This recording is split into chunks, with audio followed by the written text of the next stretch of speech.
Well, a warm welcome to this talk. Now, when you've watched this video, I'd like you to write to your MP or your representative in Parliament or something, because I'm just at a loss at what to do about this. And I think it's really important. I'm going to give evidence that we should be aspirating the needle before we give the injections. Basically, I think that most people in the UK and the United States are giving the vaccine injections wrongly.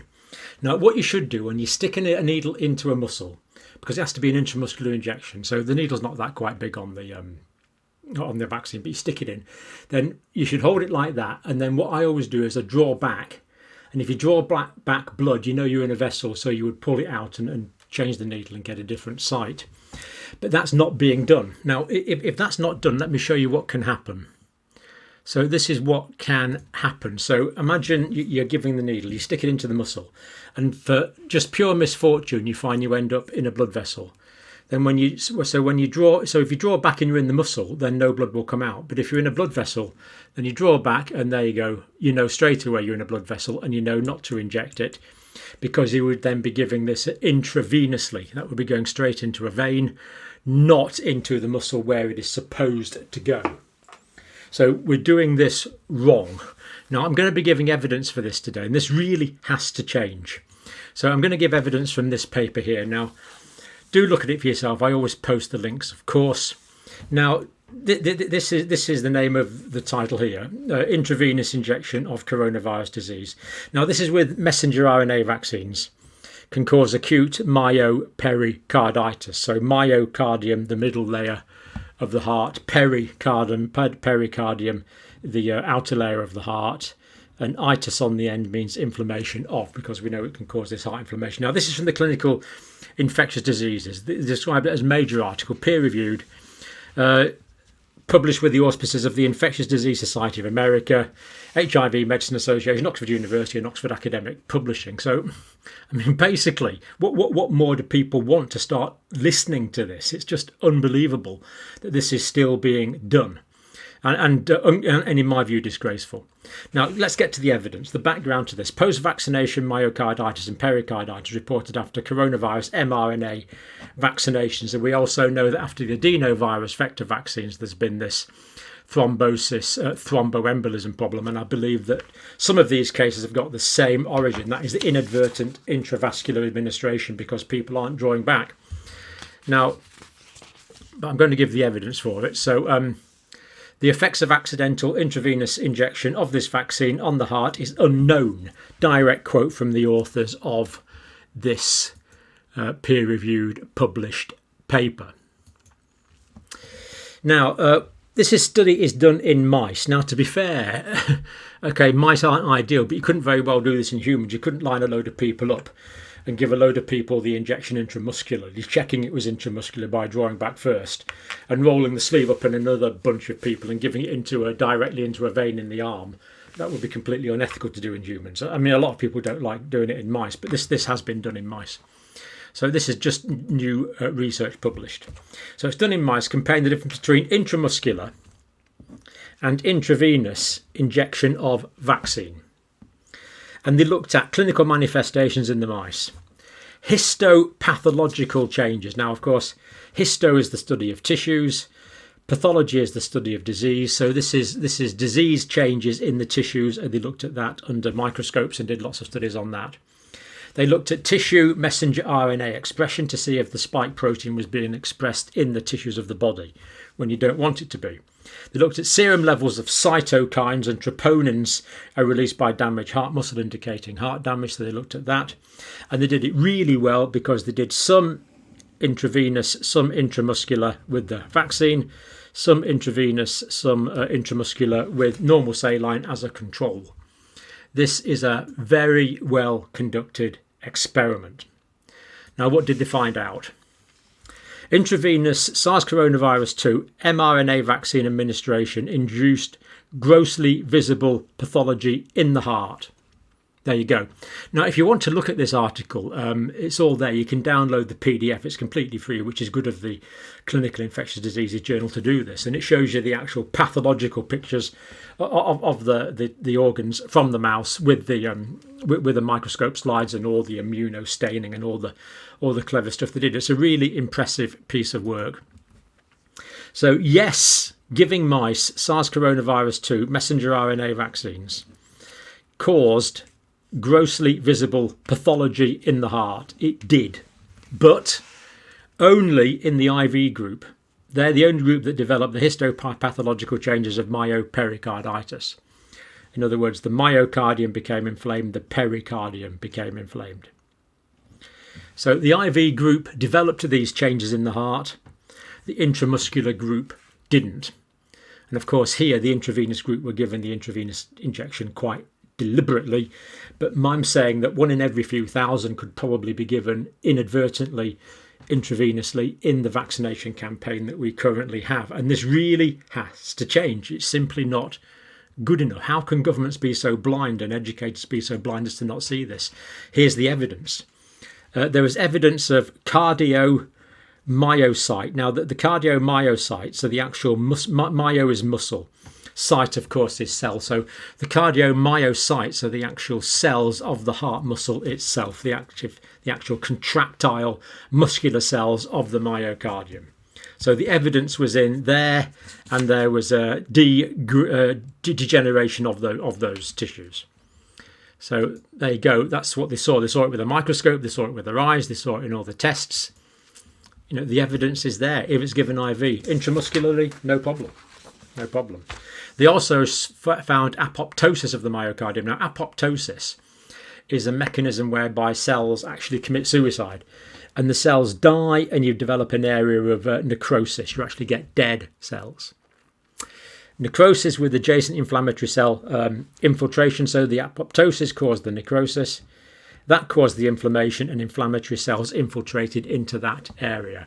And as well as that, there was calcific, that's calcium-based deposits, on the visceral pericardium. So there's two parts of the pericardium. There's the visceral and the parietal. The visceral is the inner part, the parietal part's the outer part of the pericardium. And there was calcium deposits. Now, what the calcium deposits usually mean is when a tissue is damaged, it can become calcified. So this indicates that there was damage to the pericardium, which then resulted in calcification. And of course, you don't want a calcified pericardium because the contractile heart is inside the pericardium. So the last thing you want is a rigid, sort of bony almost pericardium. That would be a very bad thing. That will cause a condition called constrictive pericarditis. So there you go. Those changes are there in mice. If you gave the vaccine intravenously, they were there. If you gave the vaccine intramuscularly, they were not there. It really doesn't get any simpler than this. Evidence of coronary artery or other cardiac pathologies was absent. So this is not a disease of the coronary arteries, which is the common disease. The coronary artery atherosclerosis, which is the common furring up disease of the arteries, was not present. Spike antigen was recognised by immune staining, occasionally found in infiltrated immune cells of the heart. So the actual pattern of the spike protein was seen in the immune cells, and the spike protein had actually been expressed by the cardiomyocytes. I'll do that bit first, by the cardiomyocytes. So what this means is, because the vaccine was given intravenously, the RNA to make the spike protein went into the blood. It got into the myocardial cells. The spike protein RNA went into the myocardial cells. The myocardial cells produced the spike protein, expressed that to their cell surface, and of course that's a foreign protein. So the body's immune cells said, oh, foreign protein there, and they attacked it, and they attacked the cell, and that's what caused the inflammation of the myocytes in the myocardium. All this should be happening and just giving you a bit of a sore arm, not a sore heart. If it's given in the muscle, if it's given intravenously, it goes to the heart, and as we'll see in a minute, it goes to the liver as well. And it was also in the intracardiac vascular endothelial cells. So what you have in the heart, you have various blood vessels, of course. So imagine that's a bit of a coronary artery there, and that's going to divide into smaller branches. And all these blood vessels are lined with the vascular endothelium to make it nice and smooth for the blood to go through. So what this is saying that there was inflammation of the intracardiac vascular endothelial cells of these blood vessels. So because there's damage to these blood vessels, that gives the inside of these blood vessels, that gives rise to the possibility of blood clots forming in there as well. And I didn't say that, but that gives rise to that possibility. But anyway, you don't want it to be inflamed. The histological changes of myopericarditis after the first IV priming dose persisted for 2 weeks. So there was, for 2 weeks, they found evidence in the mice that they examined that this damage was there 2 weeks after the first priming dose, but were markedly aggravated by a second intramuscular or IV dose. So in other words, if the first dose was given IV inadvertently, even if the second dose was given correctly, that still aggravated the condition. And of course, this is exactly what we are seeing. There is more myopericarditis after the booster dose than after the first dose. It is exactly what we're seeing, and this has been exactly duplicated in this study. We need to change the policy. Numerous inflammatory cytokines found in cardiac tissue. The cytokines are the messengers. Cyto is cell, kines movement. So these are chemicals that communicate between cells and generate inflammation. So there's one called interleukin 1 beta, which causes inflammation. Another one called interferon beta. Another one called interleukin 6, and another one called tumor necrosis factor alpha. Now they're all released by the cells, and they all lead to inflammation.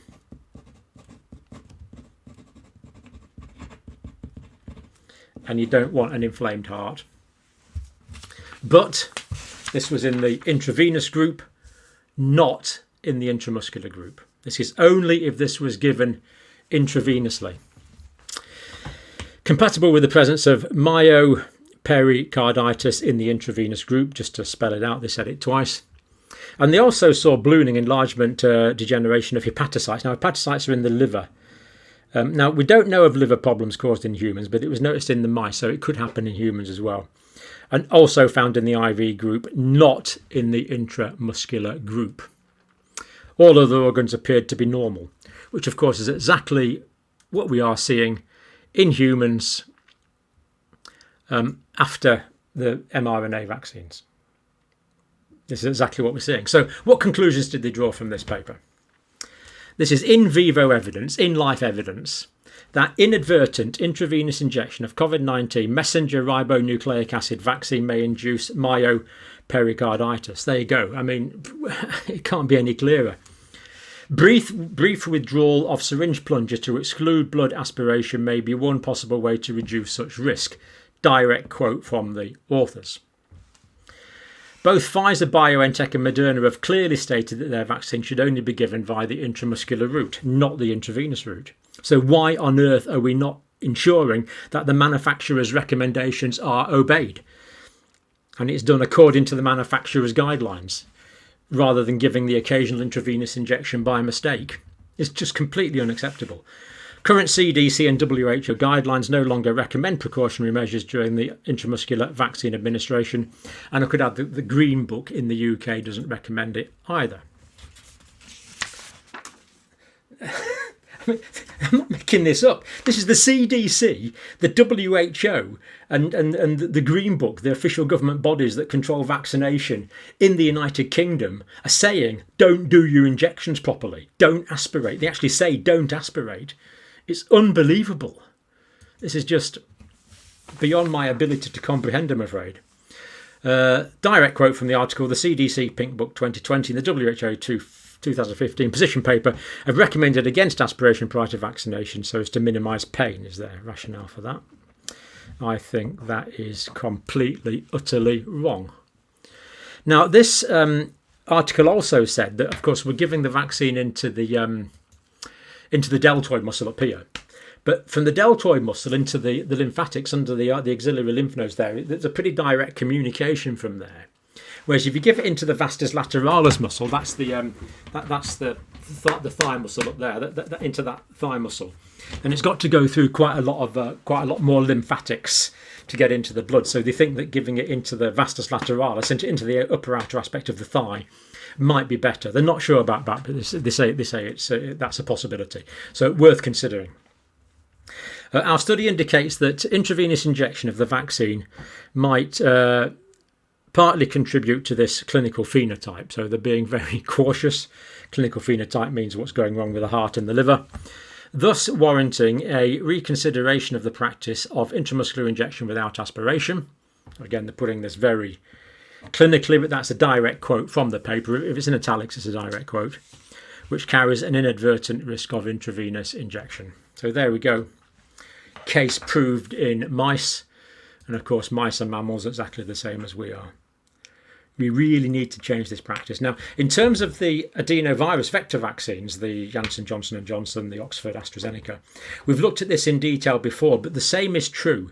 It should be given intramuscularly, not intravenous. Now, what we've looked at before from this paper, we looked at this in some detail about 6 weeks ago, I think it was now.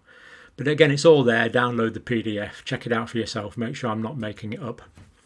Thrombocytopenia. So the thrombocytopenia, of course, you remember, is the low levels of thrombocytes in the blood. In mice reported in 2006, this has been noticed in 2006, published in the journal Blood. All mice received virus through a single tail vein injection.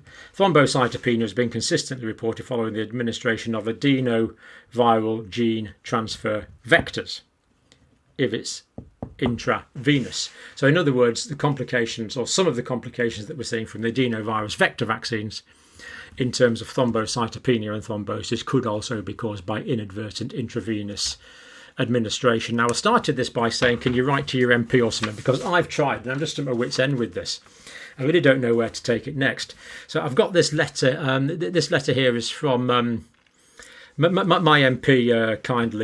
Kindly passed it on. Dear John, writing back to me, thank you for your correspondence, etc. Has passed it on to various people. And anyway, this letter ended up with Nadeem Zahawi, the vaccine minister. That's where it ended up. And he basically says, I've nothing to worry about. So here we go. From the reports of major thrombosis and concurrent thrombocytopenia, and this was back in the day talking about the... This is when I first wrote in about the adenovirus vector vaccines, but we now know the same is true for the messenger RNA vaccines. We've not been able to identify any evidence of association with errors in administration in the UK cases. Well, of course you're not, because if you get it wrong, you don't know. Because you stick the needle in, you inject it, and you pull the needle out, and you haven't got a clue. Let me say that again. You haven't got a clue whether it's gone into a muscle or a vein. So, of course, you don't know if you've got it wrong. It's not as if you say, oops, got that one wrong, better go and report that. No, you would simply never know. So this is just poppycock, what Nadeem Zahawi's person has written here. It's just... The very rare clotting condition reported following the administration of the University of Oxford AstraZeneca vaccine is thought to be due to an immunological mechanism rather than the way in which the vaccine is given. That's their opinion. But... they don't give any evidence for that. I think part of it's due to the intravenous administration. Guidelines published from Public Health England states there is no need to pull back on the plunger, aspirate before the plunger is depressed to release the vaccine into the muscle. Well, hopefully into the muscle, because there are no large blood vessels at the recommended injection site. Now, this just beggars credulity. Let me just tell you what they've said here. Basically, they've said that this muscle, there's no blood vessels going to this muscle. It doesn't have a blood supply. Now, if you get an elastic band and tie it around your finger and cut off the blood supply, it'll go red, it'll go white, then red, then it'll go mottled, then it'll go purple, then after a few days it'll turn black and then it'll drop off. It'll die. It's called necrosis. You know, the idea that a minister of the realm is writing to me saying that there's no significant blood vessels in a muscle. It's just unbelievable. A muscle is a living tissue, therefore it's got a good blood supply. I mean, why don't these people realise that? You understand this, and most of you aren't clinicians. No, why don't they get this? It's just don't want that one. That one. There we go. Right. Well, anyway, the rest of it's just blur. But anyway, so basically, I'm not knocking Nadeem Zahawi. He's just a politician. But he should be advised. Well, I am really, because we need more doctors and scientists as politicians. I don't know what Mr. Zahawi is before he was a politician. He might have been. I'm pretty sure he wasn't a doctor or a scientist. But there you go. People, politicians that were doctors and scientists tend to understand this stuff. But there's very few of them. So there we go. I understand it now. You understand it now, but our governments don't. If you can think of something to do, please do, because, I mean, Why don't we do it properly? Right. Anything you can think of to rectify the situation. The references are there in the description. If you know anyone in power, get them to change the policy. So we stick the needle in, draw back. If there's no blood, then we inject, keeping the needle in exactly the same position. So you stick it in, you hold it where it is so the needle's not going forward or back. You aspirate. If there's no blood, then you inject it with the needle not going forward or back. And what I do is I'll just stick the needle in like that. I'll stick it in, and then I'll hold my fingers just against the patient's skin to keep it in just the right position. And I've taught student nurses to do that using that exact technique for well over 30 years. And now